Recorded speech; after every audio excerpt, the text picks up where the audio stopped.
If you watched my last corset making video, you may remember me saying that I want to make all the corsets. So I guess that's what I'm doing now. Although technically this would be considered stays and not a corset. Stays were the term used before corsets for a tight-fitting, supportive undergarment. The stays I'm making are from this 1780s red-threaded pattern. I already have a pair of Regency stays and a pair of general 18th century stays, so I kind of wanted something in the middle. My 18th century stays were made using this pattern, and they're okay.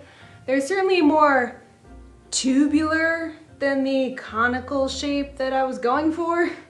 They're also fully boned with reed, which is a kind of flat, flexible wood. And they are backlacing, which is fun. So this time around I wanted to try to make a pair of stays with synthetic whalebone instead of reed, but that stuff is hella expensive, so I wanted to do half bone stays. I also definitely wanted front lacing stays. So this pattern ticked all of those boxes, and I bought the PDF version in a size small and began my journey by printing it out. If you have been watching this channel for any length of time, you have heard me harp on this before, but my printer has really wide margins. It does not print all the way to the edge. Now usually a pattern will have some kind of markings like a notch at the side or the corner, and that helps me align the pages and tells me how far apart I need to space the pages. Unfortunately, this pattern has none of that. There's like no markings anywhere to tell me how to line up the pieces, which is really annoying because I paid $20 for this pattern and it came in only one size, and I can't even be sure that one size is accurate because I don't know how long these pages are supposed to be. I made a partially boned mock-up and immediately noticed some problems. It was too small. I could very easily close the entire thing up the front, which was odd. I remeasured myself, I measured the pattern pieces, I double-checked the printing scale, I checked how big the finished pattern ought to be. All of the numbers were saying that it should fit. So I made a second mock-up in a tight weave denim and had the same issue. So let me take a minute to talk about why this is a problem. The stays are supposed to fit snugly so that they can support the bust and waist and take the pressure off of your waist from all of your heavy skirts. If you can easily lace your stays all the way shut, it means that the lacing can't do its job of squeezing you in. And it means that your stays are too big. And mine were too big. At least that's what I thought, because then I started second guessing myself. But if I look at the pattern cover, I should probably expect it to fit the way it does on the model, and she has about a 2-inch gap in the front. If this had been a multi-size pattern, I would have just cut the smaller size. But since I wasn't about to spend $20 on a new pattern that I wasn't sure was gonna fit, I decided I had to do something else. So I cheated. I did a little math and figured out how much I would need to take out of the entire pattern to reduce the bust line by 2 inches, and I printed the pattern out again at 94%. And this was my third mock-up. It fits. There is a gap in the front. Now I could at last move on to making the real thing. So I took my third mock-up apart. I reused my mock-up pieces as the strength layer of my stays. I wanted to keep some of the length in the upper back from the original size, so I trimmed my second mock-up denim back pieces and used those instead.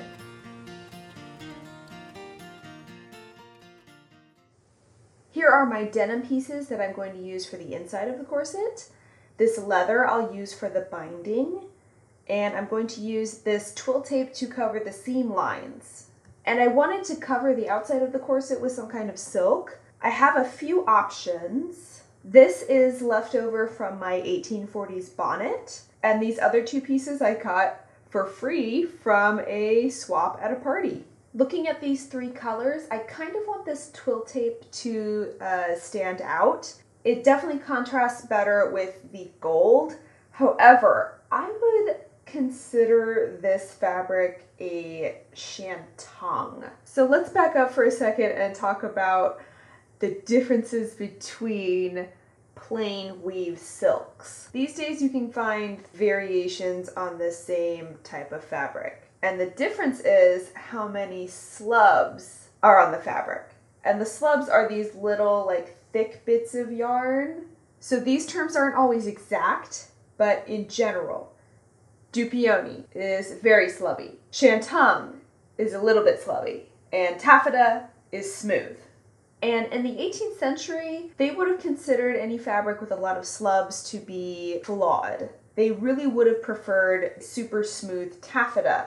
So the question I have to ask myself is, am I okay with a moderate amount of slubs for a garment that's technically not supposed to be seen on the outside anyway? Or do I want to be really accurate and go with the taffeta? What do I care about more? Aesthetics or historical accuracy? And I think I'm going to go for aesthetics on this one.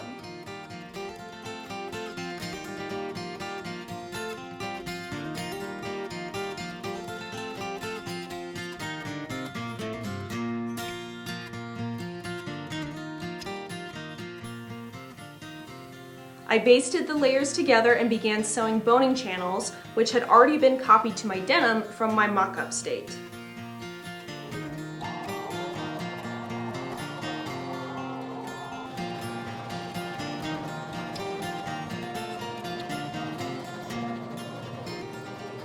This part went pretty quickly until I got about 2.5 full panels of stitching done when I realized I made a fatal error. I forgot to cut an interlining for these pieces. And that's really bad because if I were to put the bones in between just the taffeta and the denim, the taffeta isn't strong enough and the bones would wear through the fabric over time. Which wouldn't be a problem right away, but if I wore the stays for a long time, it would definitely be an issue. I know why I made this stupid mistake. It's because I was distracted by working on 5 other projects right now. And whenever I get distracted, it's really easy for me to make mistakes like this. So I was thinking, should I just continue on and ignore it? No, I'm just gonna have to take it all apart, cut the interlining pieces, and layer it all back together.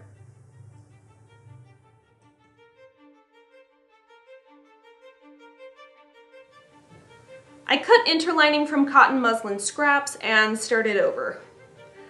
Again.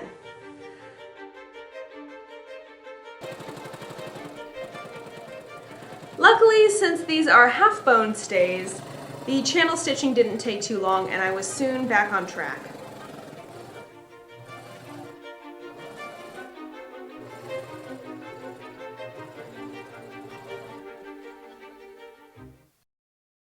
Well, we are back in business. I have completed all of the boning channels and I've sewn the pieces together at the seams. And I even added these twill tape tabs in the back because I am not going to do the straps like the pattern calls for. Instead, I'm going to use these twill tape straps. And I wanted to try this option because I already have a pair of strapless 18th century stays and my Regency stays have the same style of straps that this pattern has. So I just wanted to try something different this time. So my next step is to cut and file all of the bones.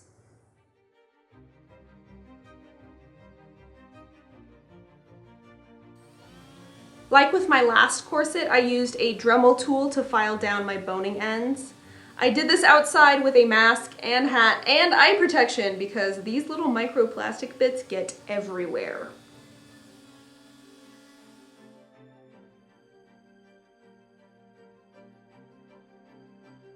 I've got all my bones cut and filed down and inserted, except for these metal ones.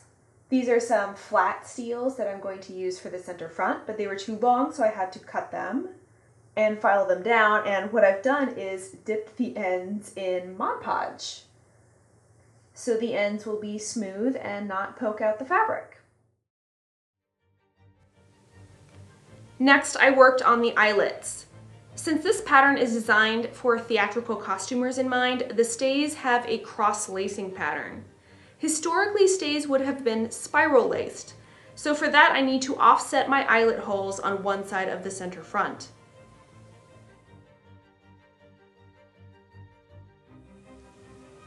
By now in my costuming career, I have sewn lots and lots of hand-bound eyelets, so they don't seem so daunting anymore. You basically stab the fabric with an awl to spread the threads, then whip stitch around the opening. I'm using 2 strands of embroidery floss in the closest matching color that I have in my stash. I managed to finish all of the eyelet holes today, which is great. That took about 2.5 naps worth of time. I think the last thing I'm gonna do tonight is cover these seam lines with the twill tape.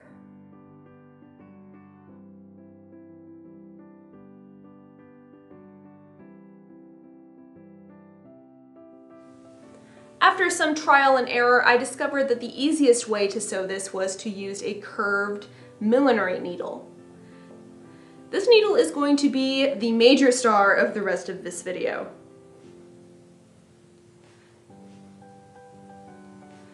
Then it was time for the binding. Durable leather binding was common for this era, although I'm not so sure if it would have been paired with silk stays. This lambskin is very soft, but it might be a little thick for this project. That was a compromise though, because I mainly bought the hide to use for a different project later on. I did a little test on a scrap because once you poke a hole in leather, it never goes away, and I wanted to work out my technique. Again, trusty curved needle proved to be the best option. I had bought leather needles, and while they went through the leather, they did not like going through the fabric.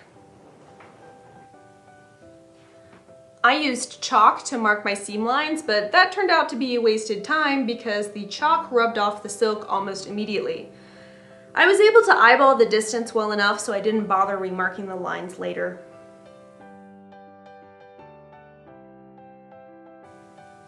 Even with the curved needle, this was not an easy process. This was slow, tedious work, mostly because I tried to keep my stitches as small, even, and precise as possible.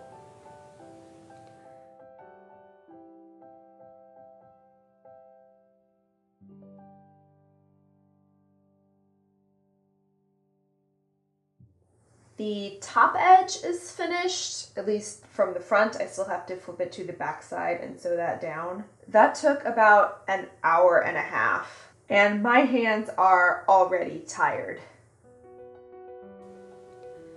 But I pressed on and finished the back side of the top binding and moved on to the tabs. Oh, the tabs. These were the worst. I've sewn fabric tabs on my other 18th century stays, but those were partially by machine, so they went way, way faster. Sewing the tabs was probably the most tedious sewing task I've ever done for a costume. And painful. Not only did I poke my fingers numerous times, but my hands ached for hours. In total, it took me about 3 days worth of naps to complete all the leather binding.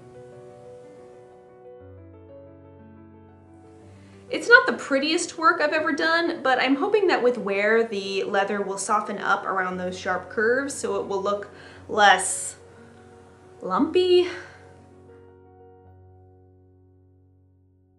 It's about 10:30 at night, and I have just finished the last of the binding. Ugh, my right hand aches so much right now. But at least it's done. And now I am measuring out my twill tape for my waist stay, which will help keep the seam lines from pulling apart at the waist.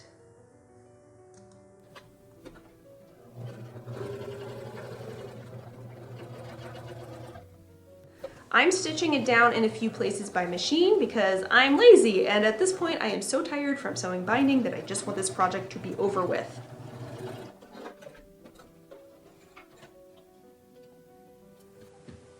be over until I do the final step, adding the lining. Yes, I know this corset already has 3 layers, so adding a 4th seems like a lot, but it's common for stays of this era. They would usually have had a linen lining added by hand that could easily be taken off and replaced to extend the life of the stays, since the whole garment itself couldn't be washed. Most commonly, what I've seen are individual linings added for each tab, then a bigger lining for the upper body of the stays sewn over top. But by now, I am so done with this project that I am just cutting one whole lining piece.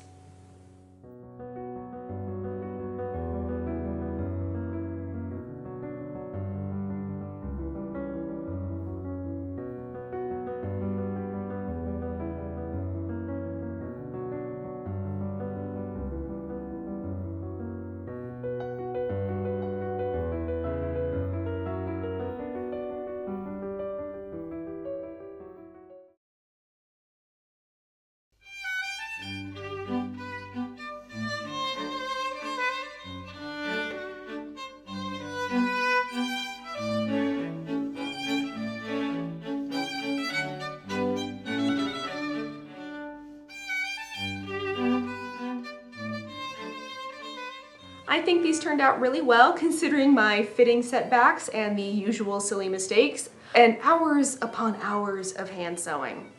I don't know if I have ever hand sewn so much on a project before. I don't think I've ever been so glad to be finished with a project before either. I will probably make the stomacher in the future. I have enough supplies for it, and since there are no tabs on that, the binding will be much easier to sew. But right now this is good enough. After trying them on for the first time, I did go back and take out a couple bones in the front to trim them down like 1/2 centimeter. I could feel they were poking at the leather, and that wouldn't be good long term. It's always better to have bones that are slightly too short than too long. The only other issue, my sway back starts right about where the angled bones end in the back, and I can feel them. I think the channels could be raised higher, which is something I may be able to re-sew without having to take the binding off. By the way, I'm wearing this with my Regency shift because the sleeves on my 18th Century shift were too small, so I took them off. I haven't put new ones on yet, but maybe that will be a future video. I don't have a project in mind really to wear over these stays. I do have a 1780s chemise dress that could go with them. But that's the great thing about having the underlayers already finished. Whenever I need a new outfit for this era, all I have to do is make the dress. Thank you so much for watching and liking and subscribing and following me on Instagram and commenting. I will see you all in a couple weeks with another costuming video.